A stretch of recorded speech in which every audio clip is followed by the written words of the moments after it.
Balik lagi sama Arah Hukum. Di episode 5 kita kali ini konsepnya kita agak beda nih. Kita gak bakal bahas drakor, tapi kita mau bahas Song Joong Ki Oppa.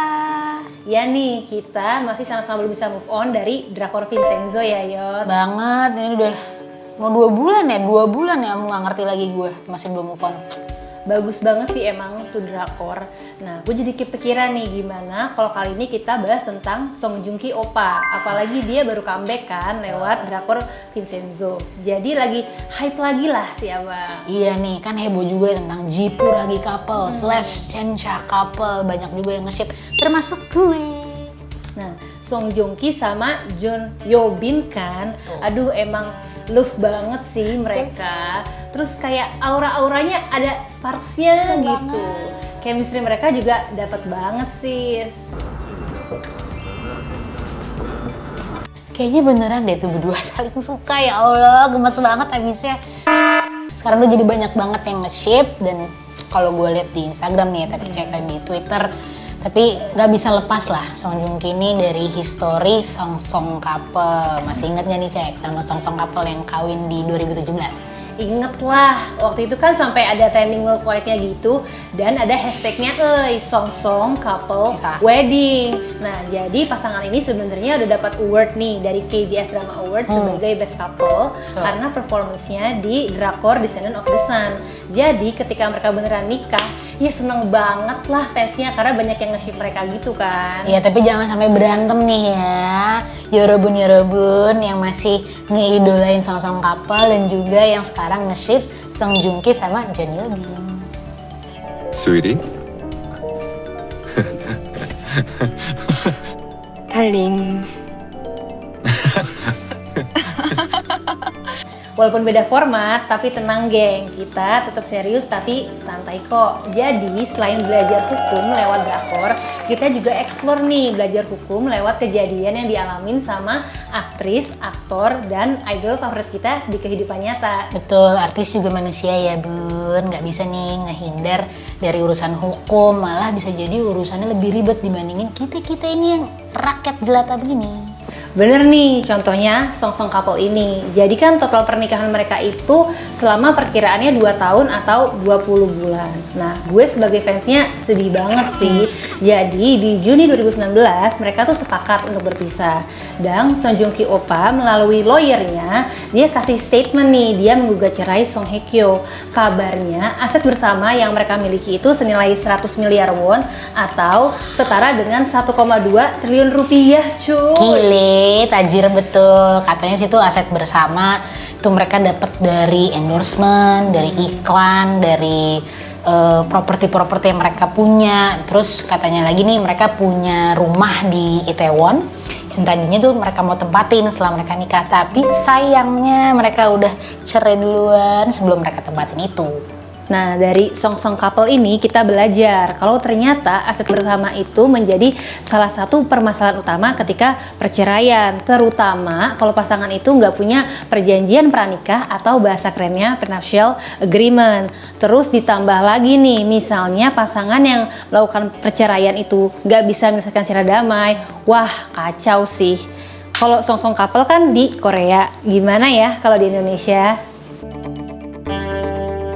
Sebelum kita bahas tentang perceraian, ada baiknya nih kalau kita belajar dulu tentang perkawinan dan harta apa aja sih yang ada dalam perkawinan itu. Nah, di Indonesia sendiri, perkawinan itu diatur di dalam Undang-Undang Nomor 1 Tahun 1974. Nah, untuk harta dalam perkawinan itu dibagi 2 nih, geng. Yang pertama ada harta bersama, yang kedua namanya harta bawaan. Harta bersama itu adalah harta yang diperoleh selama perkawinan. Kalau dilihat tadi nih kasusnya Song Song couple, aset bersama senilai 100 miliar won itu adalah harta bersama.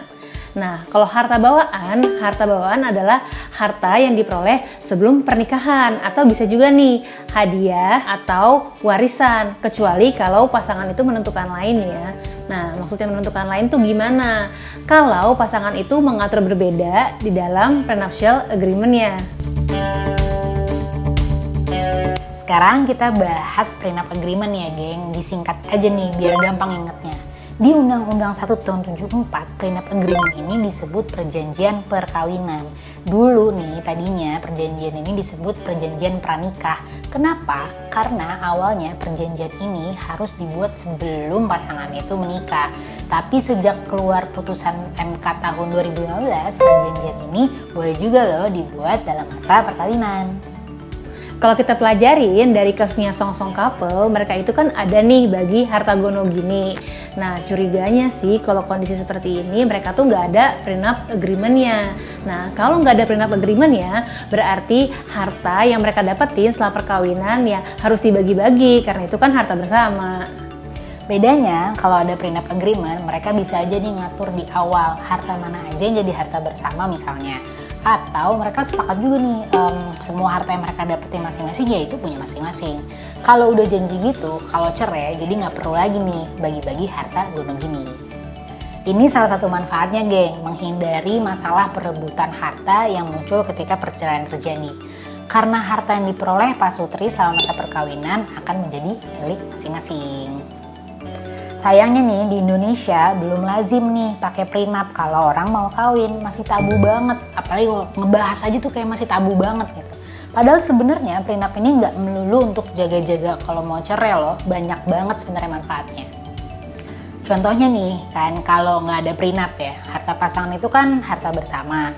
Jadi kalau mau jual beli aset atau butuh pinjaman dari bank atau kita mau ngejaminin aset kita karena kita pinjem duit di bank, nah itu tuh harus ada persetujuan dari pasangan kita. Nah kalau ada prenup, pasangan itu bisa lebih mudah nih untuk urusan di bank, nggak perlu lagi pakai persetujuan suami atau istri. Terus nih manfaat lainnya nih ya geng, kalau ada prenup ada pembatasan harta geng antara suami istri. Ini nguntungin banget loh sebenarnya. Misalnya nih ya suami atau istri teman-teman nih pengusaha, terus kalau usahanya rugi, yang hartanya harus dipakai buat bayar kerugian itu tuh salah satunya aja, yaitu harta si suami atau si istri yang pengusaha tadi. Kalau bangkrut atau pailit, harta pasangannya nggak boleh diganggu-gugat. Supaya bisa diakui khususnya sama pihak ketiga, contohnya bank. Nah, perjanjian perkawinan itu harus dibuat dan disahin sama notaris atau bisa juga nih disahin dan didaftarkan di pegawai pencatatan perkawinan. Pegawai pencatat perkawinan itu bagi kalian yang menikah pasangannya berdasarkan agama Islam maka di KUA atau yang non-muslim di pencatatan sipil. Nah, kalau mau didaftarin di KUA atau catatan sipil, perjanjian itu harus dibuat sama notaris ya geng. Jadi bentuk perjanjian itu adalah akta notaris. Nah, terus yang perlu diingat nih geng, agar prenup agreement-nya bisa disahkan, nggak boleh ya bertentangan sama batas-batas hukum, agama, dan kesusilaan. Gimana nih teman-teman? Sekarang udah paham kan? Jadi kalau teman-teman ngerasa perlu nih ya buat prenup agreement, jangan sungkan nih dibahas sama pasangan kalian. Setuju nih sama Yodi. Terus berdasarkan dari riset yang kita baca, ternyata penyebab utama perceraian itu salah satunya adalah faktor ekonomi. Jadi buat teman-teman nih yang udah punya pacar dan mau melangkah lebih lanjut, bagus nih buat bahas topik ini sama pasangan kalian. Bener nih cek, hitung-hitung due diligence juga nih sama pasangan kita, open minded nggak nih pasangan kita. Nah, mungkin sekian dulu nih kali ya Arah Hukum kali ini. Subscribe YouTube Arah Hukum kalau kamu rasa video belajar hukum bermanfaat. Dan jangan lupa follow Instagram kita ya @arahhukum.